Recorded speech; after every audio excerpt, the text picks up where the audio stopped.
you know. And people would rather, and many people ask me, oh, you know, the way you're going, you will not get a second term. You know, let me tell you, I am very clear in my mind. I was not elected to look for a second term. I was elected to get the country out of the mess. I was elected to create jobs. I was elected to implement universal health coverage that has been on our cards forever.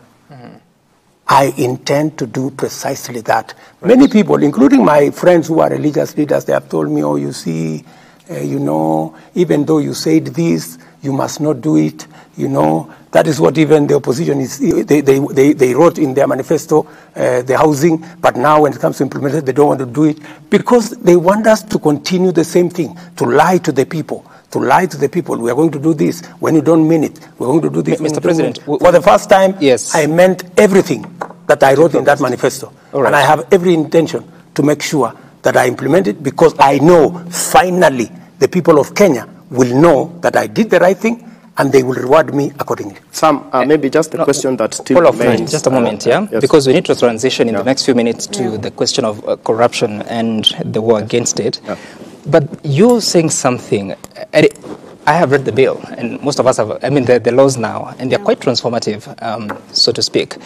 But then again, the process is as important. I have heard you on several occasions saying that the contribution to the social health insurance fund will be 2.75%, so that it is equal across board.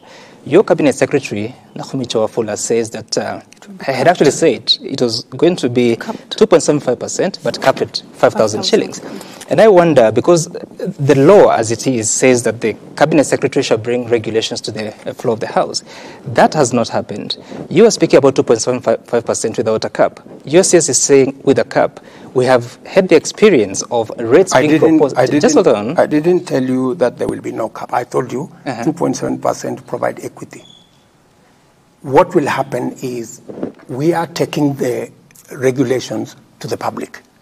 Yeah, because that's what is required of us. So what is the rate? And many Kenyans, it's 2.57, it's 2.75. Many Kenyans will speak to it.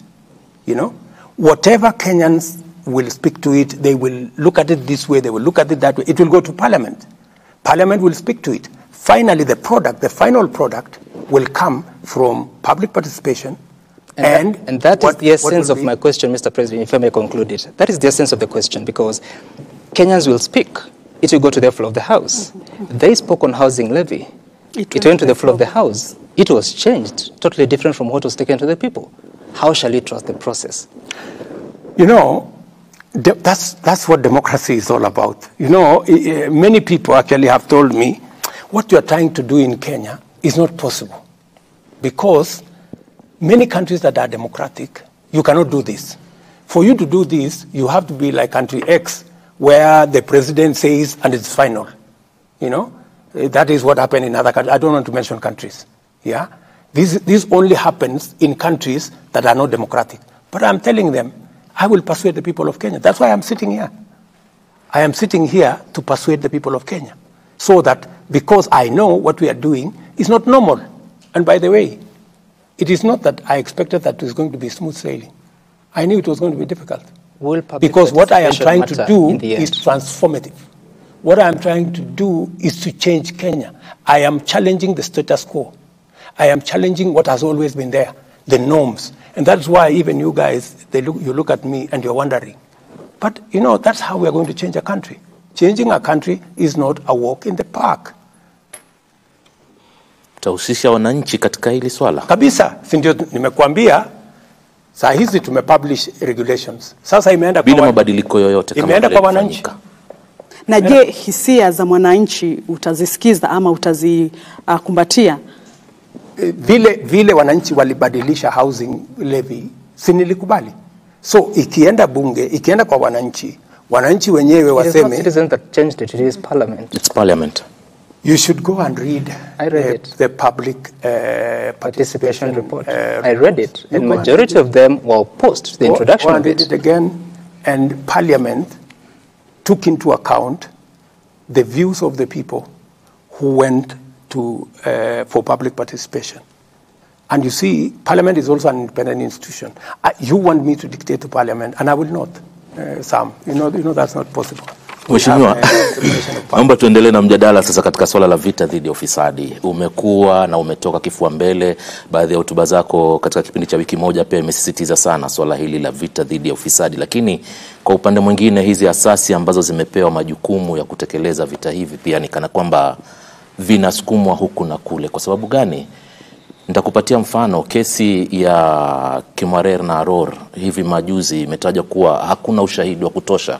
Kulikuwa na jitihada pale za tume ya ufisadi na maadili nchini katika kuhakikisha kwamba wanatengeneza kesi. Je, ina maana kwamba asasi zako kuna baadhi zinalegea katika kutekeleza wajibu wake, kwa mfano afisi ya DPP? Wondering what that meant. Because what we are doing now, for example, and I will come back to your question, because we are talking about corruption. Yep. How do we put mechanisms in place to stop theft, corruption, pilferage? And I have told you the greatest enabler that is going to make us overcome the challenge of corruption is through digitization. It is the reason why I embarked on digitizing government services. From 350, now we are at 14,000. We were collecting 60 million on e-citizen every day. Today we are collecting 600 million every day. My plan is that by next year, we should be collecting minimum 2 billion shillings on e-citizen every day. What does that do?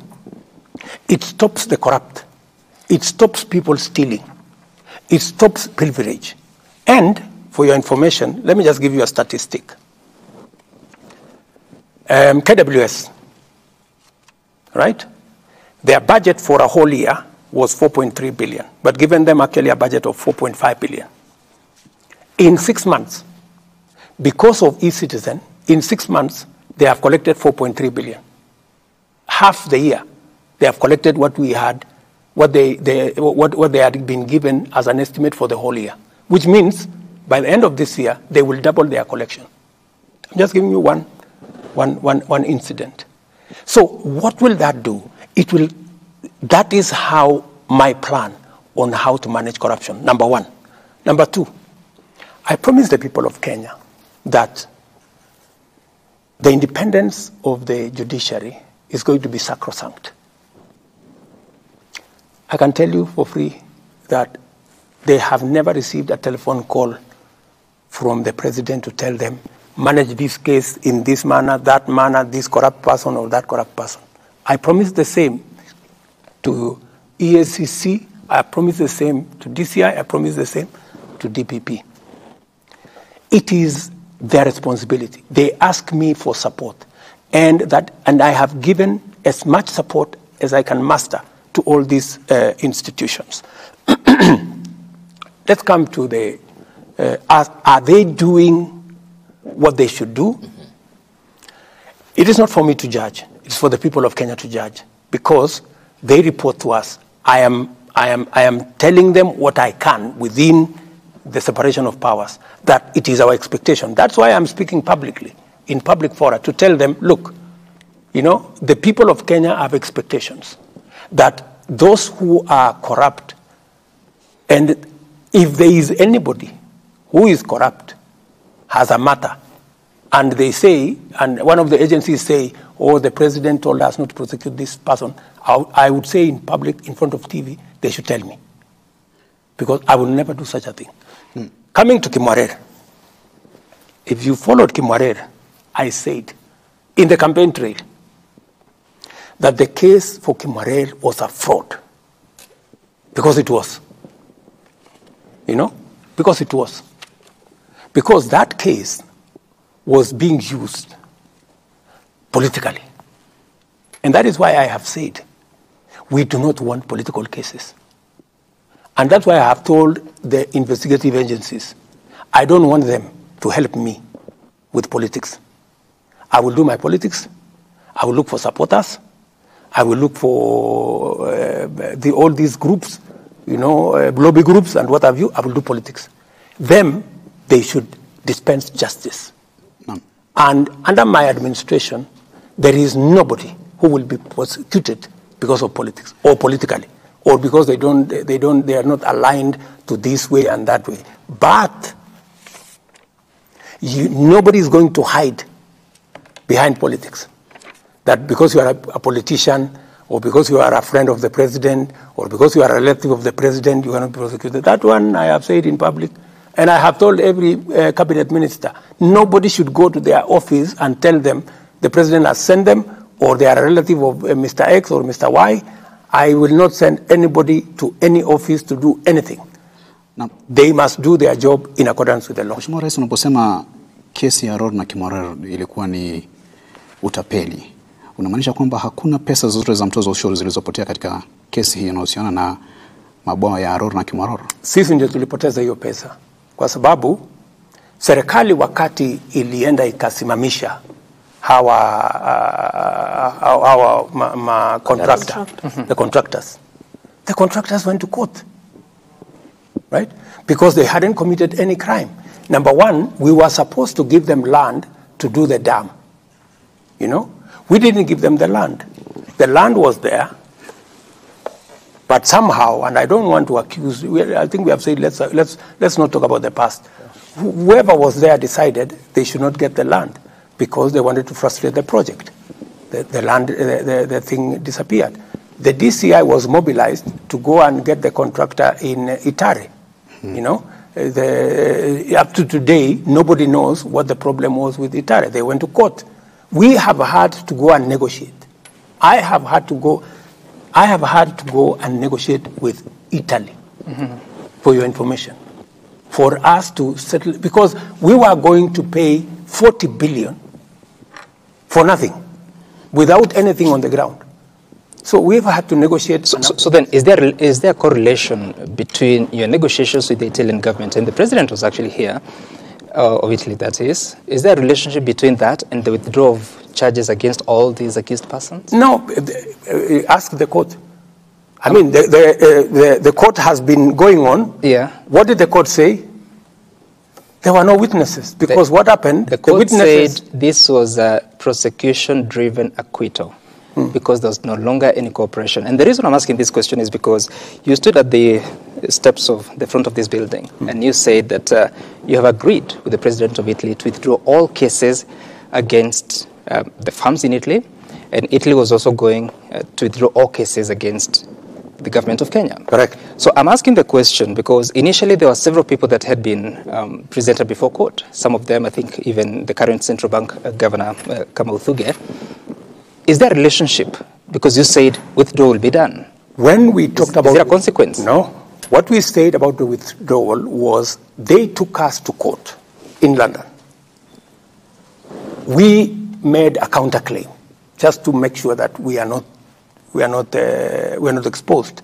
So when we made the counterclaim, then that's how the case was continuing. So we said, for that matter, they are going to withdraw their case in the arbitration court. We were going to do the same. It had nothing to do with the cases in Kenya, because the cases in Kenya were criminal. The cases in the arbitration